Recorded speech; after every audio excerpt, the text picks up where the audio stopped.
Hello students, my self Nidhi Gupta from Gupta classes. Students, हम लोग कर रहे थे क्लास 8 का चैप्टर नंबर 8 कंपेयरिंग क्वांटिटीज की last exercise number 8.3 and question number 3। So students देखो, अब सबको कंपाउंड इंटरेस्ट और सिंपल इंटरेस्ट तो निकालना आता ही है, तो उसके ऊपर ही एक क्वेश्चन है। लेट्स सी, फाबीना बोरोज 12,500, उसने बोरो किए हैं 12,500 रुपीज। कितने रेट ऑफ इंटरेस्ट पे? 12% पर एनम फॉर 3 ईयर्स, 3 साल के लिए हैं, और पर एनम उस पर कितना इंटरेस्ट लग रहा है? 12% इंटरेस्ट लग रहा है एट सिंपल इंटरेस्ट। ये उसने सिंपल इंटरेस्ट पे लिए हैं।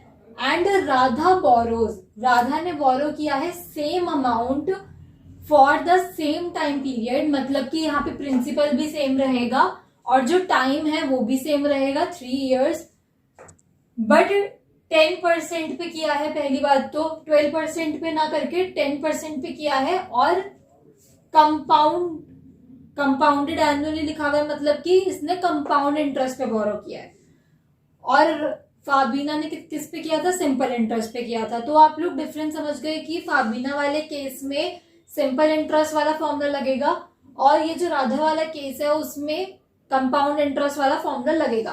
अब आगे, हु पेज मोर इंटरेस्ट, कौन ज्यादा इंटरेस्ट पे कर रहा है, फाबीना या फिर Radha, and by how much, और कितने से ज्यादा पे कर रहा है। तो देखो, यहां पे हम लोग सोल्यूशन के लिए 2 केस ले लेते हैं। ठीक है, ये है फाबीना वाला। फर्स्ट केस फाबीना वाला है। प्रिंसिपल है ₹12,500 गिवन है हमें। रेट ऑफ इंटरेस्ट है 12% और टी है 3 ईयर्स।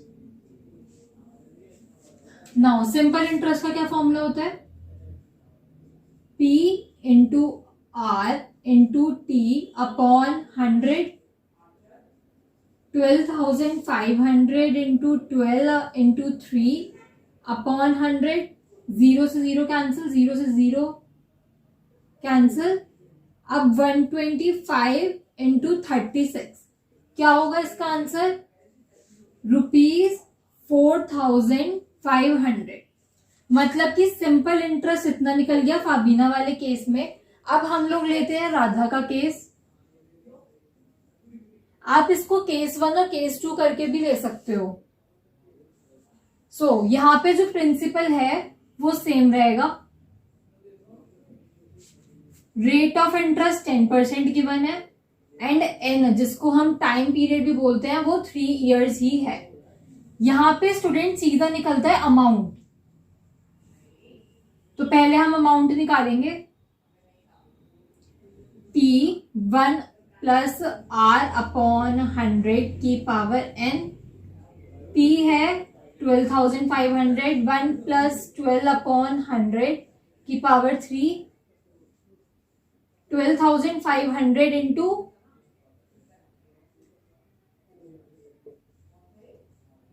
स्टूडेंट्स, यहाँ पे सीधा एलसीएम लो, एलसीएम लेके प्लस कर दो तो डायरेक्ट आंसर आएगा। आपको एक और स्टेप करने की जरूरत नहीं पड़ेगी। ठीक है, और अगर आप लोग एलसीएम वाला स्टेप भी करना चाहते हो तो ऐसे लिख लो। ठीक है ना, अब हमें इसे सॉल्व करना है तो डायरेक्ट अमाउंट लिखूंगी मैं, आप लोग प्लीज खुद सॉल्व करना।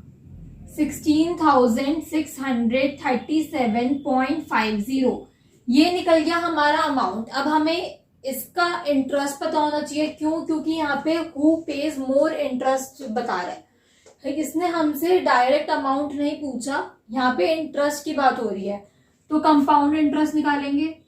कंपाउंड इंटरेस्ट कैसे निकालेंगे? अब compound interest is equals to amount में से माइनस कर देंगे प्रिंसिपल, तो वो हमारा कंपाउंड इंटरेस्ट हो जाएगा। ₹16,637.50 माइनस 12,500, कितना इंटरेस्ट आएगा इसका? 4,137.50। इतना इंटरेस्ट आया राधा के केस में और इतना आया फाबीना के केस में। तो स्टूडेंट्स आपको देखने से ही पता चल रहा है कि किस केस में ज्यादा इंटरेस्ट आया है। तो हम यहाँ पे एक कॉन्क्लूडेड लाइन लिखेंगे क्या कि फाबीना pays more interest,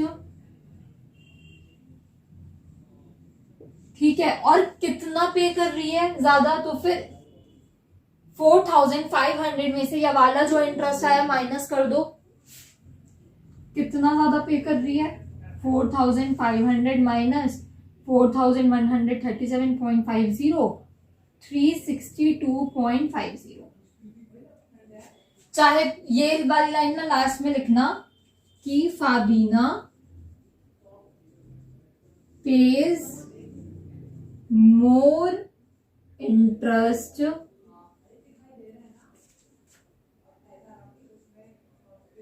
by rupees 362.50, 362.50।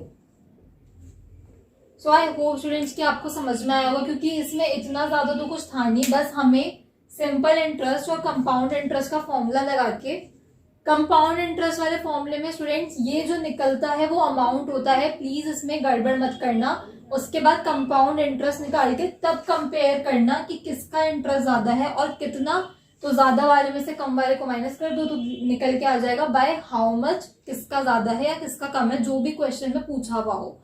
यहाँ पे तो मोर पूछा हुआ है, कभी कभी किसी क्वेश्चन में लेस भी पूछा हुआ होता है, तो बस यहाँ पे फिर कंडीशन उस हिसाब से चेंज हो जाती है आंसर में कि राधा पेज लेस इंटरेस्ट, कितना लेस करा है, इतने रुपीज लेस करा है।